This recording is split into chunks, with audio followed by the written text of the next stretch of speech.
I never imagined I would find myself in this situation. I'm a 28-year-old woman who got divorced from my ex-husband Mike, 34M, last year. We had been married for 5 years before we decided to split up. Our marriage wasn't perfect, but it wasn't terrible either. We simply grew apart over time, wanting different things in life. Mike was focused on climbing the corporate ladder, often working late and traveling for business, while I wanted a more balanced family life. After months of discussion, we both agreed that divorce was the best option for us. The divorce process was painful but amicable. We agreed to share custody of our 4-year-old daughter Emily, with me having primary custody and Mike getting her every other weekend and 2 weekday evenings. We both wanted to maintain a cordial relationship for Emily's sake, and for the most part, we succeeded. Mike was always punctual with child support payments and flexible with schedule changes when needed. My older sister Sarah, 32F, was my rock throughout the divorce. She had practically raised me after our parents died in a car crash when I was 18 and she was 22. Instead of pursuing her dreams of going to medical school, she took a local job to support us both. She never complained about the sacrifice, saying that taking care of me was her priority. Over the years, our bond grew stronger, and she became more than just a sister. She was my best friend, confidant, and the only real parent figure I had left. Sarah never married or had kids of her own, always saying she was focused on her career in pharmaceutical sales. During my marriage, she was a constant presence in our lives. She would babysit Emily whenever Mike and I needed a date night, take her to the park on weekends, and was always there for school events. Emily adored her Aunt Sarah, and I was grateful that my daughter had such a loving aunt in her life. Last month, I started noticing changes in Sarah's behavior. She began canceling our weekly sister dinners, which had been our tradition since I was in college. At first, her excuses seemed reasonable: late meetings, client dinners, or being too tired from work. But then she started missing our Sunday brunches too, which she had never done before, even when she was sick. I tried not to read too much into it, assuming she was just going through a busy period at work. But then Emily started saying things that didn't add up. She mentioned having dinner with Aunt Sarah at Daddy's house and going to the movies with them. When I asked Sarah about these outings, she would brush it off, saying she was just helping Mike with childcare when he was busy. The truth came out in the most unexpected way. Last Tuesday, I had an emergency at work. A major presentation got rescheduled and I needed to stay late to prepare. I called Mike and asked if I could drop Emily off a few hours earlier than our usual Wednesday evening handoff. He agreed, sounding slightly hesitant but not saying no. When I arrived at Mike's house, I used my old key, which we kept for emergencies involving Emily, to let myself in. The scene I walked into felt like a punch to the gut. Sarah and Mike were sitting at the dining table, candles lit, wine glasses half empty, and what looked like the remains of a romantic dinner for two. Emily was nowhere in sight. I later learned she was already asleep upstairs. They both froze when they saw me. Sarah jumped up from her chair, knocking over her wine glass in the process. She started rambling about how this wasn't what it looked like, but Mike cut her off. In a calm voice that made everything worse, he admitted that they had been dating for the past 6 months. He said they hadn't planned for it to happen, but they had fallen in love and were tired of hiding it. As I stood there, pieces started falling into place. The missed dinners, the mysterious outings with Emily, the way Sarah would change the subject whenever I mentioned Mike. My sister, who had held me while I cried over my failed marriage, who had helped me pack up my wedding photos, who had promised me I would find someone better than Mike, she had been secretly dating him all this time. Emily's strange comments over the past months suddenly made sense too. She had mentioned having special family dinners at Daddy's house but wouldn't tell me more because it was a secret. My own daughter had been coached to lie to me, caught between her aunt's deception and her loyalty to me. When I finally found my voice, I asked how long this had really been going on. Sarah swore it only started after the divorce was finalized, but something in her eyes made me doubt her. She kept saying they wanted to tell me but were waiting for the right time.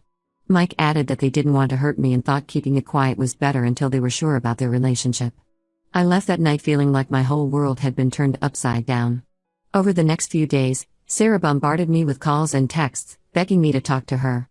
She showed up at my workplace, trying to explain herself, saying she never meant for any of this to happen. But how do you accidentally date your sister's ex-husband for 6 months? How do you accidentally lie to your sister's face repeatedly? The situation got even worse when our extended family found out. Our Aunt Carol, who had stepped in as a mother figure after our parents died, called me and said I was being childish. She reminded me that I was the one who wanted the divorce, so I had no right to be upset about Mike moving on. Our cousins started sharing social media posts about toxic siblings and letting go of the past, clearly aimed at me. The final blow came when Mike requested a modification to our custody arrangement. He wanted Emily to spend more time at his house because Sarah was planning to move in with him. He argued that having Sarah there would provide Emily with a stable maternal figure during his custody time. The implication that my sister would be a better mother figure than me was like a knife to the heart. Now I find myself in an impossible situation. The sister who sacrificed everything to raise me is dating my ex-husband. My daughter is caught in the middle, probably confused about why mommy won't come to family dinners at daddy's house anymore. And my entire extended family thinks I'm being unreasonable for not embracing this new modern family arrangement. Sarah keeps sending me long messages about how much she misses me and how she never intended to hurt me. She talks about how we can still be a family, maybe even a closer one now. But how can I ever trust her again? How can I watch my sister play house with my ex-husband and my daughter? The worst part is that everyone seems to think I'm the problem for not being able to get over it and be happy for them. Update 1: The situation with Sarah and Mike has gotten worse in ways I never imagined possible. Last week was Emily's school performance. She was playing the lead role in her class play about helping the environment. Both Mike and I were supposed to attend as per our co-parenting agreement. I arrived at the school early to get a good seat, only to stop dead in my tracks when I entered the auditorium.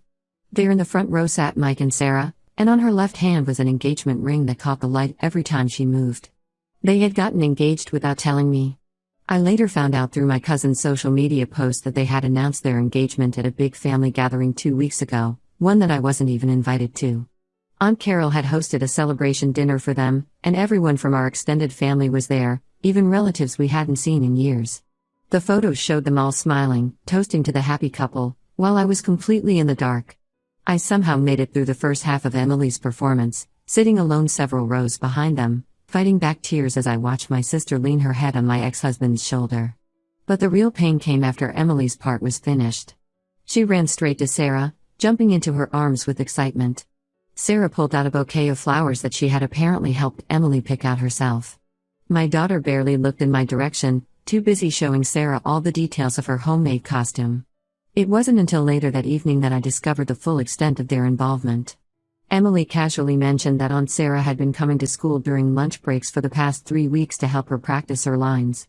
She had also spent weekends helping create Emily's costume, making it from recycled materials as part of the play's environmental theme. All of this happened during Mike's custody time, and no one had thought to inform me about any of it. After the performance, I confronted Mike in the parking lot while Sarah was helping Emily change out of her costume. He dropped another bombshell. They were planning to get married in 6 months and wanted Emily to be their flower girl. But what he said next made my blood run cold. Sarah was already looking into the legal process of adopting Emily to, as he put it, make their family complete. The thought of my sister legally trying to become my daughter's mother was too much to bear. I immediately called my lawyer the next morning to understand my rights. She assured me that Sarah couldn't adopt Emily without my consent as I was the biological mother with shared custody. However, she warned me about a concerning possibility. Courts often favor stable two-parent households in custody battles, and Sarah and Mike could potentially use their marriage to argue for primary custody. I spent the next few days in a daze, barely able to focus at work. Then Sarah reached out again, this time bringing Aunt Carol to act as a mediator. They showed up at my apartment unannounced one evening, and against my better judgment, I let them in. What followed was 2 hours of what they called clearing the air but felt more like an ambush. Sarah, with tears in her eyes, revealed something that shattered what little trust I had left. She admitted that she had been in love with Mike for years, even before our divorce. She claimed she never acted on her feelings while we were married, saying she had buried them deep down out of loyalty to me. But now I question everything, every time she babysat for us, every family dinner, every moment she spent with my husband while I was building what I thought was my life. Aunt Carol kept insisting that enough time had passed since the divorce and that I should be happy my daughter would have a stable home life. She talked about how Sarah had put her life on hold to raise me after our parents died, and how she deserved a chance at happiness too. When I pointed out the betrayal of trust, Carol dismissed it as childish thinking and said that in a few years, I would look back and realize I was overreacting. The conversation ended when Sarah started talking about their wedding plans. She had the audacity to ask me to be her maid of honor, saying it would help Emily see that we're all still family. I asked them both to leave and haven't spoken to either of them since. Later that night, my cousin Lisa called to tell me that Sarah had been sharing her side of the story with the entire family.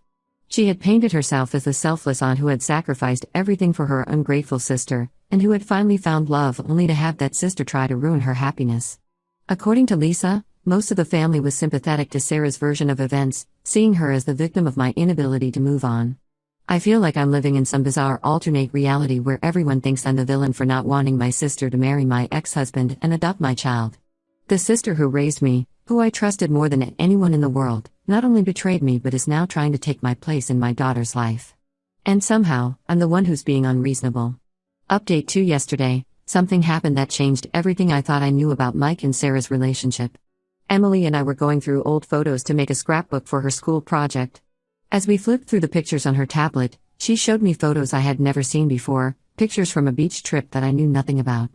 The photos showed Sarah, Mike, and Emily building sandcastles and having a picnic on what Emily said was a special family day from last summer. The timing hit me like a truck. Last summer, Mike and I were still finalizing our divorce. He had told me he was taking Emily to visit his parents that weekend, but apparently, that was a lie. These photos proved that Sarah and Mike had been lying about when their relationship started. They weren't together for just 6 months like they claimed, they had been sneaking around while Mike and I were still legally married. After Emily went to bed, I dug deeper. I found more evidence of their deception on my cousin's old social media posts.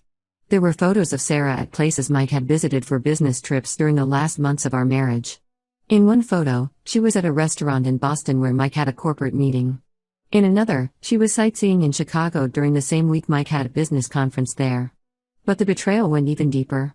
Through a mutual friend who works at Mike's law firm, I discovered that Sarah had been actively helping Mike build a case against me for primary custody. She had been keeping a detailed log of every time I was late for pickup, every time I had to change plans because of work, and every time I asked for schedule adjustments. She even documented times when Emily mentioned missing her dad during my custody time. What made me feel physically sick was finding out that Sarah had been attending meetings with Mike's lawyer, providing information about my parenting habits and work schedule. She used her position as my sister to gather ammunition against me. All those times she offered to help with Emily so I could work late or handle emergencies, she was documenting everything to use against me later. The most heartbreaking revelation came from Emily herself. During breakfast this morning, she innocently mentioned something that made my heart stop. She told me that Sarah and Mike had been telling her they would be her real family soon. They had been saying things like when we're all living together and Sarah becomes your new mommy. They had been preparing my daughter for a future where I would have limited access to her, all while pretending to support our current co-parenting arrangement. I confronted Mike about this over the phone, and his response was telling. Instead of denying it, he defended their actions, saying they were just trying to prepare Emily for their new family dynamic. He claimed they were doing what was best for Emily by providing her with a stable 2-parent household. When I brought up their lies about the timeline of their relationship, he brushed it off, saying the past didn't matter anymore. Sarah tried to reach out after my call with Mike, sending a long text message about how she could explain everything. She claimed the beach trip was innocent, that nothing happened between them until after the divorce was final. But how could I believe anything she said anymore? The sister who raised me, who I trusted with everything, had been systematically working to replace me in my daughter's life.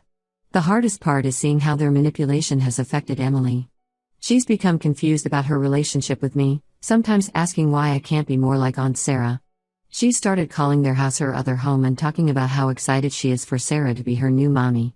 They've been quietly reshaping my daughter's perception of our family, making me feel like an outsider in my own child's life. I've scheduled an emergency meeting with my lawyer for tomorrow. With evidence of their deception and their attempts to alienate Emily from me, we might have a strong case to modify the custody arrangement. The thought of going through another legal battle exhausts me, but I have to protect my relationship with my daughter. I won't let them erase me from Emily's life, no matter how hard they try to create their perfect little family. Update 3. After discovering the extent of Sarah and Mike's manipulation, I knew I had to take drastic steps to protect myself and Emily. I spent weeks planning our exit strategy. I applied for jobs in different cities and finally accepted an offer in a city 3 hours away from our hometown. The position came with better pay and more flexible hours, which would allow me to spend more time with Emily. I didn't tell anyone about my plans until everything was finalized. I found a nice apartment near a good school, signed the lease, and then filed for a custody modification. In court, I presented all the evidence of Mike and Sarah's attempts to alienate Emily from me, the documented timeline of their lies, the photos proving their relationship started during my marriage, and most importantly, proof of how they had been manipulating Emily by promising to make her a real family. The judge was particularly concerned about Sarah's role in all this. He said it was inappropriate for her to be positioning herself as a replacement mother figure while actively working to undermine my relationship with Emily. The fact that she had been documenting my parenting for Mike's custody case while pretending to help me as a supportive sister particularly troubled the court. The custody hearing lasted 2 days. Mike brought up my decision to move away, arguing it would disrupt Emily's life. But my lawyer effectively argued that staying in our current situation would be more damaging to Emily's emotional well-being. The judge agreed, especially after hearing about how they had been telling Emily that Sarah would be her new mommy. The judge granted my request to relocate with Emily. Mike still has visitation rights on alternate weekends, but with one major condition: Sarah is not allowed to be present during his parenting time. The judge was clear that her presence was detrimental to Emily's emotional well-being and my relationship with my daughter. Aunt Carol tried to intervene one last time before we moved. She showed up at my apartment with Sarah, both of them pleading with me to reconsider. Sarah cried about how she couldn't bear to be separated from Emily, who she claimed was like a daughter to her. I simply reminded her that she was never Emily's mother, and her actions had proven she couldn't be trusted to respect that boundary. We moved last week. Emily was upset at first, but she's already starting to adjust to our new life. Her new school has a great arts program, which she loves, and she's made a few friends in our apartment complex. I've enrolled her in therapy to help her process all the changes and the confusion from Sarah and Mike's manipulation. Mike calls Emily every evening as per the custody agreement. I can tell he's angry about the move, but he's maintaining a civil tone for Emily's sake. Sarah keeps trying to contact me through different family members, sending messages about how much she misses us both, but I've blocked everyone except Mike's number, which I keep only for Emily-related communication. Sometimes I catch myself missing the sister who raised me, the one who held me through our parents' funeral and taught me how to cook our mom's recipes. But that sister is gone. In her place is someone who betrayed me in the worst possible way, who tried to steal my place in my daughter's life. The pain of losing my sister still hits me sometimes, but I know I made the right choice for Emily and myself. We're starting fresh in our new city, just the two of us. It's not always easy, but for the first time in months, I can breathe freely without constantly looking over my shoulder, wondering what they're plotting next. Emily and I are building our own kind of family, and that's enough for us.